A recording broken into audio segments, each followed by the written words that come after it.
Hello everyone, welcome to Heena's Educare and happy learning to you all. So today we are going to learn about angles. So before learning and going on to the sums, let us quickly understand like few rules here and there which will make the topic easy for you all.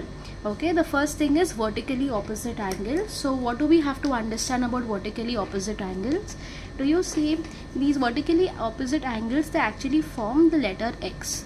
Okay, so I will say A and C, they are vertically opposite to each other. Also I will say B and D are vertically opposite to each other. Okay, so they form the letter X and they are just opposite to each other, hence they are called as vertically opposite angles. Let's move on to the next word. The word in this chapter here is transversal. Now a transversal is nothing but, you know, it's like two parallel lines, and this is a line that cuts those two parallel lines in two or more points. For example, this is line 1, this is line 2, so these two are parallel lines. You might ask, like, what is parallel line? Parallel lines are those lines which are never ever going to intersect. Okay, so these two are parallel lines, they are denoted by these arrows. So line 1 is parallel to line 2, meaning these two lines, even when you extend them like this, they are never ever going to intersect. So you have these two parallel lines, and these two parallel lines are cut by a transversal. This is called as a transversal. Now what does a transversal do? It will cut the two parallel lines in two or more distinct points. Why do we say two or more distinct points? Maybe you have one transversal and instead of two parallel lines you have a third parallel line as well. So one transversal will cut three parallel lines, okay, in three or in this case in three distinct points. Okay, so a transversal cuts parallel lines into two or more points. Now let's go for corresponding angles. Now when I talk about corresponding angles make the letter F. Okay, and remember, corresponding angles are equal. Okay, corresponding angles are equal. So if you see this angle is equal to this angle. Similarly, this angle is equal to this angle.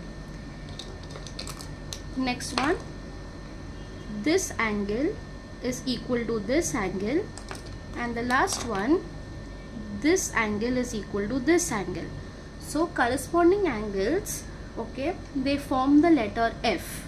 Okay, and see, you can have this kind of F, then this F, then this F, and this F. Now you will understand when I'm talking, like, you know, I'll put things into perspective when you look at the sum. Okay, for now just understand that corresponding angles, they make the letter F. Now let us talk about alternate angles. What do you understand by the word alternate? Alternate meaning one on the left side and the other one on the right side. So if you're making an angle on the left side, then the alternate angle would be on the right side. Okay, I hope that's clear. Okay, now next one, let's say in this side. Okay, if this angle is towards the right side, then the other pair of angle would be on the left side. So alternate angles meaning it's going to be on the alternate side, and alternate angles make the letter Z or Z, however you call it. Now interior angles. Oh, before I forget, alternate angles are also equal. So corresponding angles, they make the letter F and they are equal. Similarly, alternate angles, again, they make the letter Z, also they are equal. Now let's talk about interior angles. When I talk about interior angles, they always say interior angles are supplementary. Now what do you understand by the word supplementary?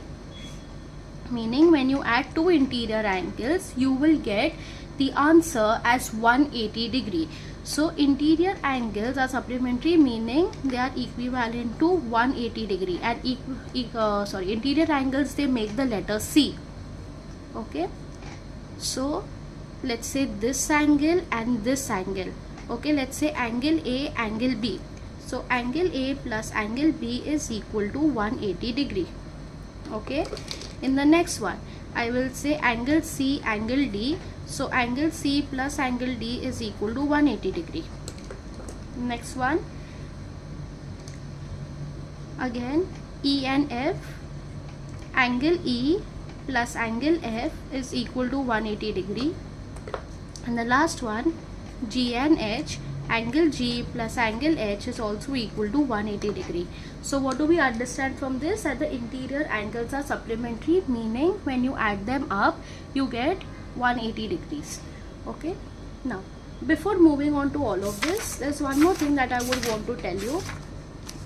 Let's talk about angles on a straight line. Okay, this means you are going to draw a straight line. Okay, sorry, this is not straight enough, but yeah, a straight line. And if I were to cut a transversal here, okay, now this is angles which are formed on a straight line. So let's say angle A, angle B, angle C, angle D. Okay, these are four angles which are formed around a straight line and a transversal. Now you know this is nothing but a circle. Okay, so you will say angles around a point is equal to 360 degree. Okay, angles around a point is equal to 360 degrees. Okay, this means angle A plus angle B plus angle C plus angle D is equal to 360 degree. Now let's break this down. If this entire thing is 360 degrees, so angles on a straight line, okay, let's say only so much. So let's say you have angle A and angle B. So this will be equal to how much? Think, it's going to be 180 degree. So angles on a straight line is equal to 180 degrees. So angle A plus angle B is equal to 180 degrees. Okay, now this is an important concept that you should know. Now we spoke about corresponding angles, alternate angles, interior angles. For all of this, right, corresponding, alternate, interior, it is very important to understand that only and only if the lines are parallel, again I'm repeating, only and only if the lines are parallel, that's when you will get corresponding angles, alternate angles or interior angles. So the condition is, if the lines are parallel, then corresponding angles, alternate angles or interior angles will be formed. Okay, very important. If the lines are parallel,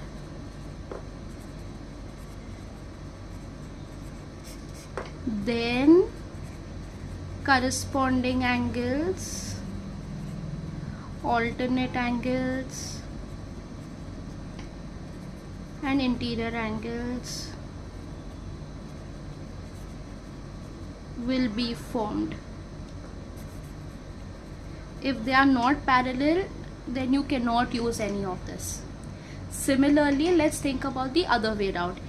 If we are getting corresponding angles, if we are getting alternate angles and if we are getting interior angles, then those lines are going to be parallel. Okay, so it works both ways.